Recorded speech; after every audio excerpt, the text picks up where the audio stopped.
कोई भी अगर आप एडजेक्टिव यूज करते हैं, नहीं कोई भी, आप इमेजिन करके देख सकते हैं, मिल गया है स्क्रीन।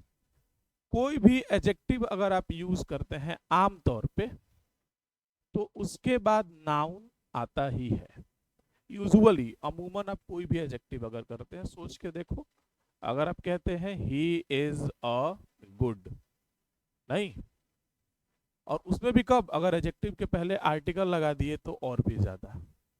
अगर आपने एडजेक्टिव के पहले यहाँ क्या है, गुड एडजेक्टिव है और ए आर्टिकल है, तो क्या सिर्फ ही इज अ गुड इतना करके सेंटेंस एंड कर सकते हैं? नहीं। He is a handsome, she is a beautiful, नहीं ऐसा हो सकता है। मतलब हम ये कह रहे हैं कि आमतौर पे अगर आप एडजेक्टिव यूज करते हैं और इसके पहले आर्टिकल यूज करते हैं, तो इसके बाद नाउन आता ही है। अमूमन ऐसा ही होता है 98-99% केसेस में। बट आज जो हम लोग पढ़ेंगे, इसमें क्या होगा कि सेंटेंस में कहीं कोई एडजेक्टिव आएगा, राइट। एडजेक्टिव के पहले आर्टिकल भी लगेगा, लेकिन आर्टिकल ए या एन नहीं लगेगा बल्कि द लगेगा, और इस एडजेक्टिव के बाद कोई नाउन नहीं आना चाहिए। अभी जो हम लोग पढ़ने जा रहे हैं, कुछ ऐसा ही देखने जा रहे हैं। अमूमन हम लोग क्या देख रहे हैं बाबू, कि अगर आप एडजेक्टिव यूज करते हैं और उसके पहले आर्टिकल लगाते हैं, जो पिछले वाले में हमने देखा, तो इस एडजेक्टिव के बाद नाउन आता ही है, वो अ एन द जो भी लगाइए। बट अभी जो हम लोग पढ़ रहे हैं वो है कि अगर सेंटेंस में कहीं कोई एडजेक्टिव लिखा रहे, इसके पहले आर्टिकल तो लगे लेकिन ए या एन नहीं बल्कि द लग जाए, और इस एडजेक्टिव के बाद no noun, once I write no noun, it doesn't mean कि नो नाउन लिखा रहेगा। मेरे कहने का मतलब वहां पे नाउन नहीं आएगा। मतलब अगर आप देखें तो ये कॉन्फ़िगरेशन महज इतना है, द प्लस एडीजे, बस इतना ही तो है ये कॉन्फ़िगरेशन, राइट। तो ये जो कॉन्फ़िगरेशन होता है द प्लस एडीजे, ये रिप्रेजेंट करता है होल कम्युनिटी को। किसको रिप्रेजेंट करता है? ये पूरे के पूरे कम्युनिटी को रिप्रेजेंट करता है, होल कम्युनिटी। अब सवाल है कम्युनिटी किसका? किसी का भी नहीं। जवाब है एडजेक्टिव के प्लेस पे आप जो भी लिखिएगा उसका। हम क्या बोल रहे हैं फिर देखिए, आमतौर पे अगर एडजेक्टिव के पहले कोई आर्टिकल आता है तो उसके बाद नाउन आता है, a good boy, a good girl, a beautiful woman, a handsome man, इस तरह का। लेकिन अभी जो पढ़ रहे हैं, अगर सेंटेंस में हमारे पास कोई एडजेक्टिव रहता है और एडजेक्टिव के पहले आर्टिकल लगे लेकिन ए या एन नहीं बल्कि द लगे, और इसके बाद कोई नाउन नहीं आना चाहिए, मतलब यूं कहें कि ये बस द प्लस एडीजे इतना ही तो लिखा हुआ है, तो ये कॉन्फ़िगरेशन किसको रिप्रेजेंट करता है? पूरे कम्युनिटी को, पूरे समुदाय, पूरे ग्रुप, पूरे कलेक्शन को। किसके कलेक्शन को? किसके समुदाय को? किसके कम्युनिटी को? एडजेक्टिव के प्लेस पे जिसको लिखेंगे उसको। जैसे मान लो आपने एडजेक्टिव के पहले लिख दिया रिच, और आपने इसके पहले लगा दिया द रिच। आपको पता है द रिच का मतलब क्या? दुनिया में जितने भी अमीर लोग हैं आप लोगों की तरह, वो सारे के सारे।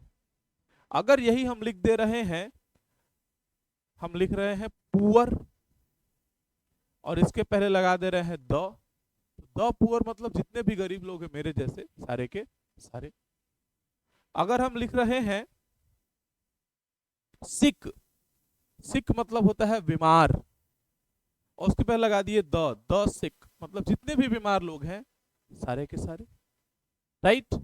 अगर हम कह रहे हैं टॉल, इसके पहले हम द लगा दिए द टॉल, जितने भी लंबे लोग हैं सारे के सारे।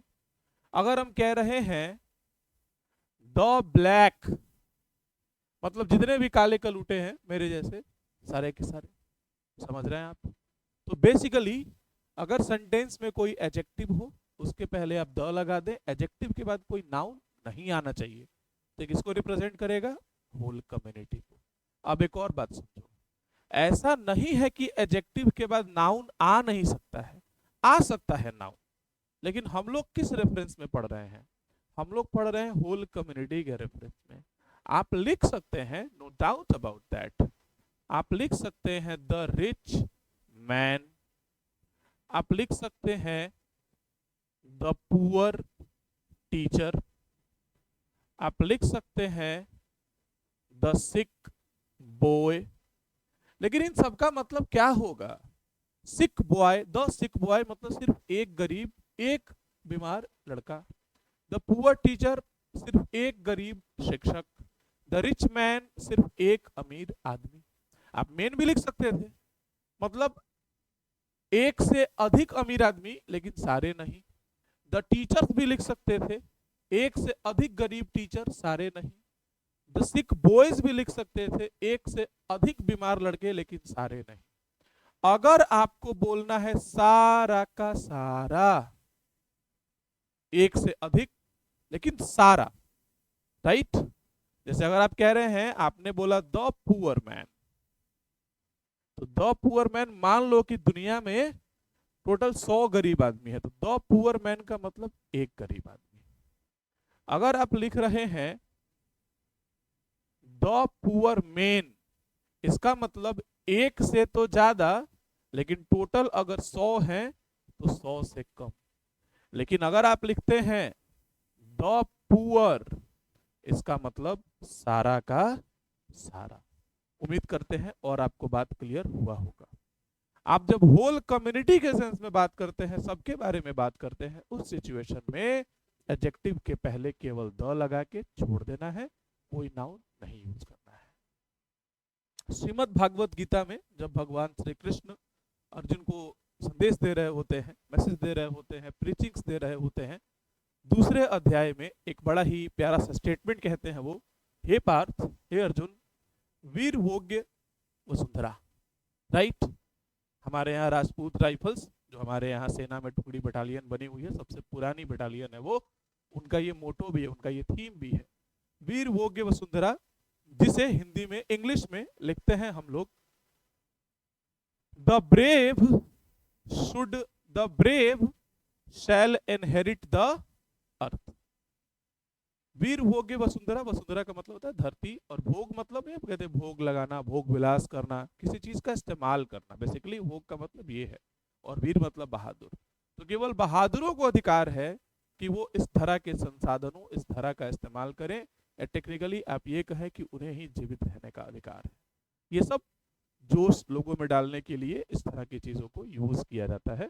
जैसे हम लोग ह्यूमंस भी क्या है, आज ह्यूमंस हम लोग के पास कहीं ना कहीं कुछ स्किल्स हैं, चीजें हैं, ये बहुत सारे सेंस में हो सकता है एक्चुअली। लेकिन जब कहा गया था तो उसका यही मतलब था कि केवल बहादुरों को ही, वीरों को ही अधिकार है इस धरती पे रहने का, राइट? तो यहाँ पे देखेंगे आप, एक एडजेक्टिव यूज किया है, क्या? ब्रेव। ये ब्रेव क्या है? एडजेक्टिव है। और आप क्या कह रहे हैं कि बहादुरों, मतलब जो भी बहादुर है वो सारे के सारे, कोई एक नहीं, सारे। तो इसके पहले क्या लगा दिया है? द। और देखिए कोई नाउन यूज किया है यहाँ पे इसके बाद? नहीं, सिंपली लिखा है द ब्रेव। द ब्रेव मतलब जितने भी बहादुर लोग हैं सारे।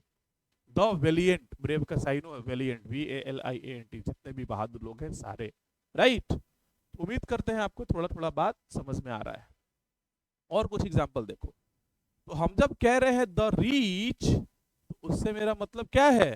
रिच पीपल, सारे अमीर लोग। अभी हम ये नहीं बताए यहाँ से सवाल क्या है, हम समझा रहे हैं इसका मीनिंग क्या होता है द प्लस ए डीजे का, जब उसके बाद कोई नाउन नहीं, केवल द लगाते हैं एडजेक्टिव के पहले, तब का। द रिच मतलब the rich have more money than the poor, अमीरों के पास गरीबों की तुलना में ज्यादा पैसे होते हैं। तो यहाँ मैंने रिच के बाद कोई नाउन नहीं यूज किया है, लेकिन इंडिकेट सबको कर रहा है। यहाँ देखिए, the government should do more to help the homeless, ये होमलेस क्या है? एडजेक्टिव है, कि सरकार को ये एडजेक्टिव है, जो बेघर लोग हैं उनको, उनकी मदद करने के लिए ज्यादा प्रयास करना चाहिए। तो क्या किया है? द लगा करके सबके बारे में बात किया है।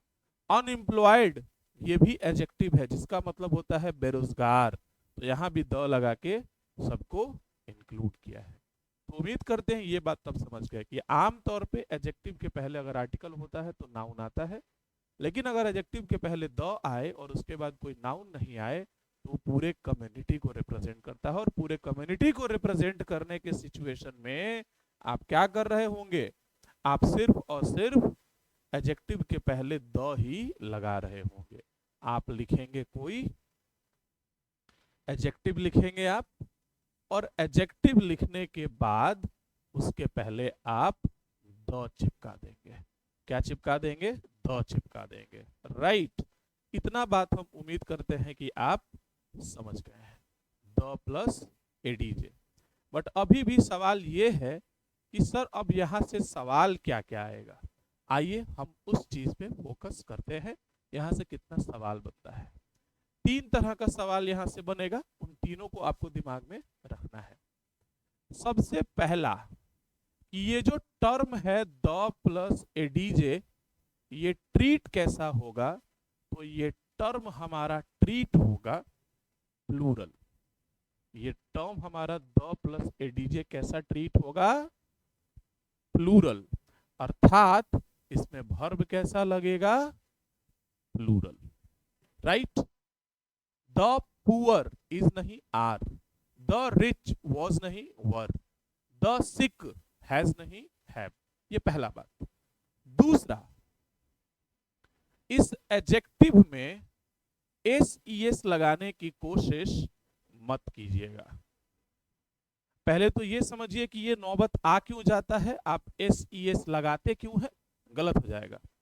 और फिर ये समझिए कि क्यों नहीं लगाएंगे। आप इसलिए लगा पड़ते हैं क्योंकि आपने पढ़ लिया कि द पुअर मतलब सारे गरीब लोग। तो हमारे यहाँ तो मुखिया जी विधायक जी बता दिए है कि जैसे ही एक से अधिक होगा, प्लूरल होगा, एस लगा दो। तो इस वजह से आप करते हैं गलती। तो पहले तो हम ये बताएं कर क्यों जाते हैं, अब ये बताएंगे कि ऐसा नहीं करना है। कभी भी इस एडजेक्टिव में एस ई एस मत लगाइएगा। और अब ये भी बताएंगे कि ऐसा क्यों नहीं करना है। अगर आपको याद आ रहा हो, कई बार हम बताए थे कि पूरे इंग्लिश ग्रामर में 2 ही चीज को इजाजत है एस और ई एस लगाने का, वो है नाउन और वर्ब। ये क्या है? ये तो एडजेक्टिव है ना, तो एडजेक्टिव में आप एस ई एस कैसे लगा सकते हैं? राइट। तीसरा पॉइंट इसमें जो आपको दिमाग में रखना है, the is obligatory in this construction. इस कंस्ट्रक्शन में इस द का इस्तेमाल आवश्यक ही नहीं, नितांत आवश्यक है। इस कंस्ट्रक्शन में आपको द का यूज करना ही पड़ेगा। आप इस बात का ख्याल रखेंगे, ठीक है। कुछ भी हम ऐसा नहीं पढ़ाए हैं जो हम लिखवाए नहीं, जो लिखवाए हैं उसी बात को यहां लिखा रहे हैं। ऑलरेडी कंस्ट्रक्शन क्या कह रहा है यार, अगर आप ध्यान देंगे तो ऑलरेडी हमारा कंस्ट्रक्शन यहां कह रहा था कि the plus ADJ plus no noun बराबर ये किसको रिप्रेजेंट करता है? होल कम्युनिटी को। तो टेक्निकली हम क्या लिखते हैं? केवल द प्लस एडीजे ही लिखते हैं। तो क्योंकि ये पूरे के पूरे कम्युनिटी को रिप्रेजेंट करता है बाबू, तो एक नहीं एक से अधिक को रिप्रेजेंट करता है। तो एक से अधिक को करेगा तो प्लूरल ही होगा ना। अंडरस्टूड है? कुछ रटना नहीं है, कॉमन सेंस सोचो, सोचना ज्यादा इंपॉर्टेंट है। इंग्लिश को मैथ्स की तरह पढ़ाएंगे, लॉजिक से बनाओगे। तो ये एक बात पहला वहां से हो गया। दूसरा, एडजेक्टिव में एस ई एस नहीं लगाएंगे, पहले से जानते हैं नाउन और वर्ब को केवल अलाउड है। तीसरा, द लगाना ही पड़ेगा, ऑलरेडी हम लिख के यूज कर रहे हैं यार। उम्मीद करते हैं क्लियर हो गया होगा। इन 3 बातों का ख्याल रखिएगा।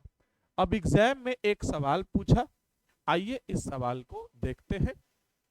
उम्मीद करते हैं कि आपको ये सवाल नजर आ रहा होगा। सवाल पूछा, the condition of the hospitals in India is not good. Bharat में अस्पतालों की जो स्थिति है, जो अवस्थिति है, वो उतनी अच्छी नहीं है। क्यों नहीं है भाई? अब यहां पे कितना लड़का बोलेगा कि सर यहां एरर है, हॉस्पिटल के पहले द लगा है, इसमें एस कैसे लगा दिया? बहुत सारे बच्चे इसको बोलेंगे भाई मेरे वो नाउन है, तो हमें एडजेक्टिव वाला देखना है। कह रहा है भारत में हॉस्पिटल्स की स्थिति अच्छी नहीं है because the sick are not looked after properly. क्योंकि यहाँ पे जो बीमार होते हैं, जो मरीज होते हैं, उनका ख्याल अच्छे से नहीं रखा जाता है। कुछ देख रहे हो? द सिक्स आर, ये क्या है? द है। सिक क्या है? एडजेक्टिव है। तो आपने एडजेक्टिव के पहले द लगा दिया। ये किसको रिप्रेजेंट कर रहा है? पूरे कम्युनिटी को। पूरे कम्युनिटी किसका? पूरे बीमार लोगों का। तो हमने क्या देखा कि वैसी परिस्थिति में आपको एडजेक्टिव में एस एस नहीं लगाना है, और इसने क्या कर रखा है? 6 में एस लगा दिया है, यही गलत है। द लगेगा, लगाया है, और जब लगेगा तो प्लूरल ट्रीट होगा, प्लूरल किया है। तो इन सब में मसला नहीं था। मसला किसमें था भाई? कि हमारा ये जो 6 लिखा हुआ है, द 6 नहीं होगा, बल्कि केवल